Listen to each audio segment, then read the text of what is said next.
সোহরাওয়ার্দী উদ্যানে জামায়াতের জাতীয় সমাবেশ স্থলে আছেন সহকর্মী সোহাগ বিশ্বাস। আমরা সেখানকার পরিস্থিতি জানতে সরাসরি সেখানে যুক্ত হচ্ছি। সোহাগ, আমরা জানি যে দুপুর নাগাদ সমাবেশ শুরু হবার কথা, কি অবস্থা এখন সেখানে এবং কেমন আসলে জনসমাবেশ দেখছেন? সোহাগ, আপনি নিশ্চয়ই আমাদের শুনতে পাচ্ছেন।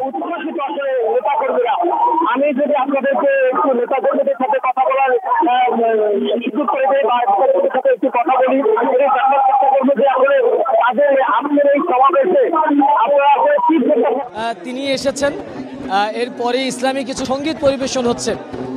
এরই মধ্যে কিন্তু আসলে আপনাকে আগেই আমরা যেটা জানিয়েছিলাম,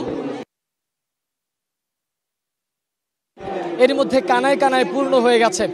এখানে এত বছর অর্থাৎ স্বাধীনতার পরে জামাতের জন্য উচ্ছ্বসিত আসলে নেতাকর্মীরা। নেতাকর্মীদের সাথে কথা বলার সুযোগ করে দেই বা নেতাকর্মীদের সাথে একটু কথা বলি, একটু জানবার চেষ্টা করব যে আসলে তাদের আজকের এই সমাবেশে আপনারা আসলে কি প্রত্যাশা করছেন?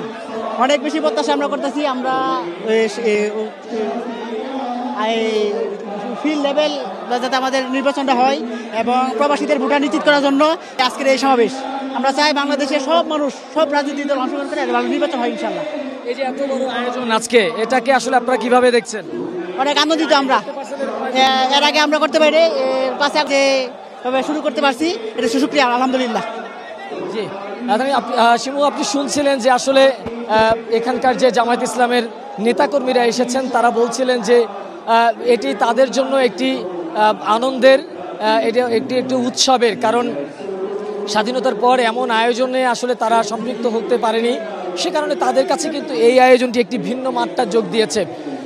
তবে আপনাদেরকে যে জিনিসটা জানিয়ে দিতে চাই সেটা হচ্ছে আজকে দুপুর 2টার পরে জামাত ইসলামের কেন্দ্রীয় যে নেতারা রয়েছে তারা বক্তব্য দিবেন। বিশেষ করে জামাতের যে আমির ডাক্তার শফিকুর রহমান, তিনি কিছু দিক নির্দেশনামূলক বক্তব্য রাখবেন এবং তার বক্তব্যের মধ্য দিয়েই আজকের যে এই জাতীয় সমাবেশ সেটি শেষ হবে। এই জাতীয় সমাবেশে সকাল থেকে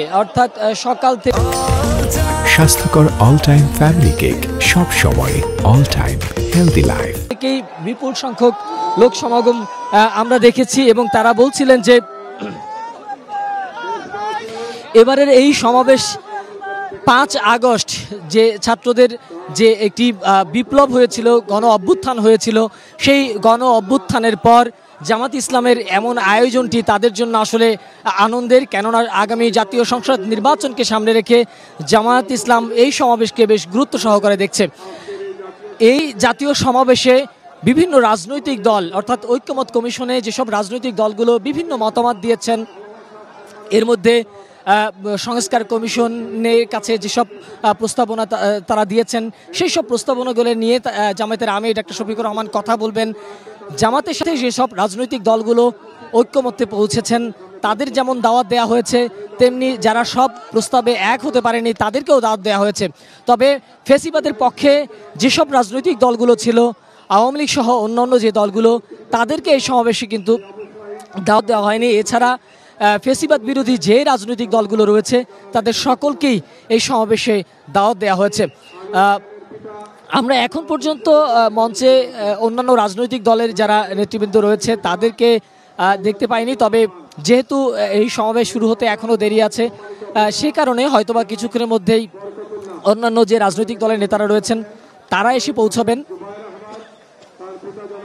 তবে এখন পর্যন্ত আমরা যেটি দেখেছি যে জামায়াতের আমির ডাক্তার শফিকুর রহমান সহ জামায়াতের যারা কেন্দ্রীয় নেতারা রয়েছেন তারা কিন্তু মঞ্চে এরই মধ্যে পৌঁছে গেছেন। সকাল থেকেই জামায়াতের সেক্রেটারি জেনারেল মিয়া গোলাম পরোয়ার তিনি এখানে রয়েছেন।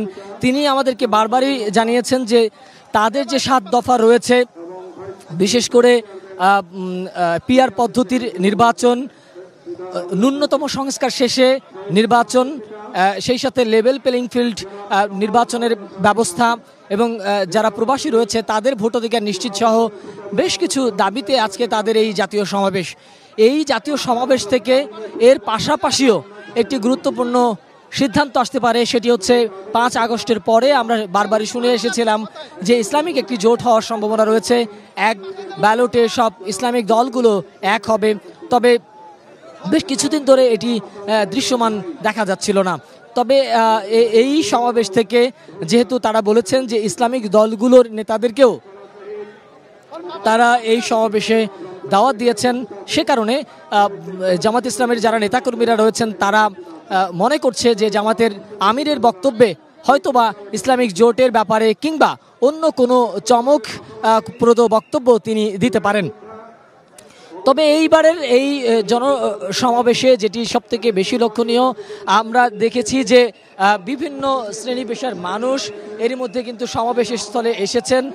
তারা এই সমাবেশকে যেইভাবে দেখছেন, তারা এই সমাবেশটাকে অন্যভাবে দেখবার চেষ্টা করছেন, কারণ এই সমাবেশের মঞ্চে জামাত সহ অন্যান্য রাজনৈতিক দলের নেতারা রয়েছেন, তারা তাদের মতামতগুলো ব্যক্ত করবেন।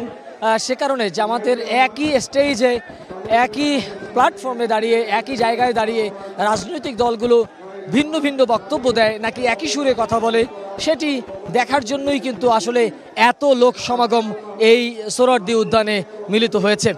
এই ঐতিহাসিক সোহরাওয়ার্দী উদ্যানকে তারা ইতিহাস রচনা করবার জন্য আজকে এখানে সমবেত হয়েছে এবং তাদের এই উপস্থিতি এই ঐতিহাসিক সোহরাওয়ার্দীতে একটি ইতিহাস তৈরি করবে, এমনটাই মনে করেন জামাত ইসলামের নেতাকর্মীরা।